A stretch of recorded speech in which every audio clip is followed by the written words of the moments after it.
Alright, so if you're affected by something that you've done in the past, it's normally a sign that there's some sort of emotional resistance within you. So this is what the situation is. So the situation here is the reason you're struggling to accept or move on from your past and still being hindered by it is because you haven't experienced the emotions of the thing that you did physically. So when I say there's been emotional resistance within you, it means that you haven't been present to your emotions.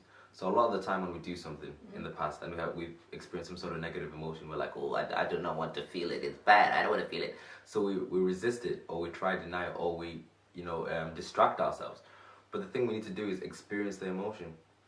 So we need to allow ourselves to become present. So when I say present, I mean get in tune with your body and feel what you feel, and really pay attention to the sensations that you feel in your body, right? And that's what's going to allow you to process the emotion. The reason you're still being hindered by it is because the emotion is still there. It's still laying dormant, and because you're ignoring it and suppressing it, it's getting stronger. Because they say, what you suppress, what's it called? What you suppress, there's a quote, right? There's a quote somewhere. Whatever. There's a quote. Yeah, But yeah. What you resist persists. That's what I'm trying to say. There we go. Okay, that works. Yeah. Okay, but it's similar to children, isn't it? Mm-hmm. Children express what they feel, but I think as we grow older, we're told, don't act like that. Yeah. Yes. You shouldn't cry. So how do we then explore or show that emotion without throwing a tantrum? There you go. So this is what you need to do. So you, like I said, you bring present awareness to your body. So you pay attention to what you're feeling. And one thing you can do is you can write down the sensations that you feel. And this works with everything. This works with cravings, addictions, depression. So pay attention to what you're feeling and then write it down. So you can say, like, I feel a tightness in my chest right now. Or, yeah, my shoulders are really tense. Just writing that stuff down, because you're bringing present awareness to it and you're not resisting it. And when you stop resisting and you start accepting and experiencing it, your guards will go down, and you find that your shoulders will now start to begin to relax.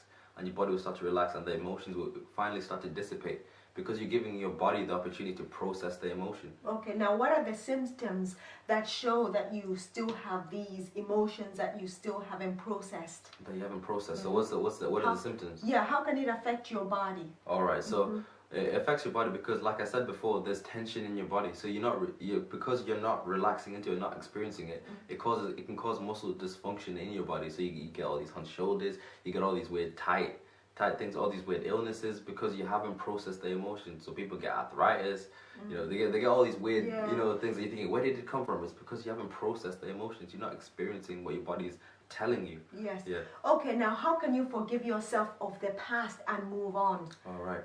So forgiving yourself of the past and moving on. So first of all, like I said, bringing present awareness to your body, like we said, and then not getting into your head.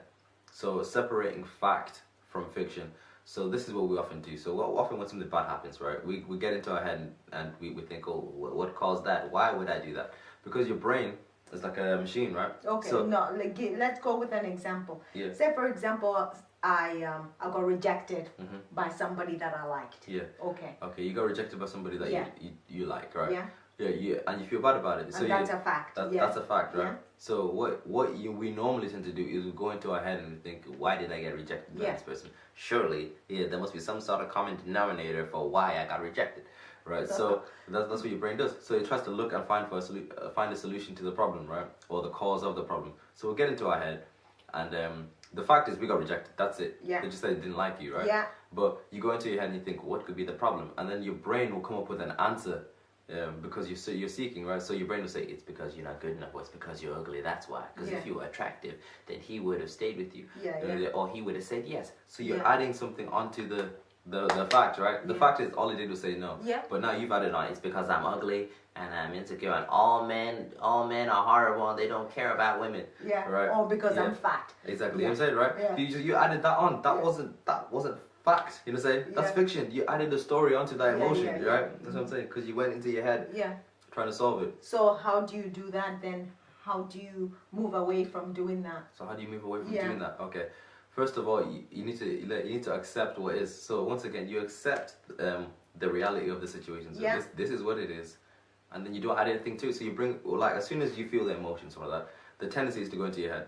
But you bring your awareness straight back to your body, to the present, to what is. So you're experiencing the emotion, experiencing it and letting it dissipate, and your head will know, like, okay, this is fact and stuff like that, but your emotions and your heart aren't fully aware, it takes time for them to catch up. Okay. So you just have to give your heart, you know, the Time. chance, yeah. Yeah. Give them the time to process the emotion and to catch up with your head.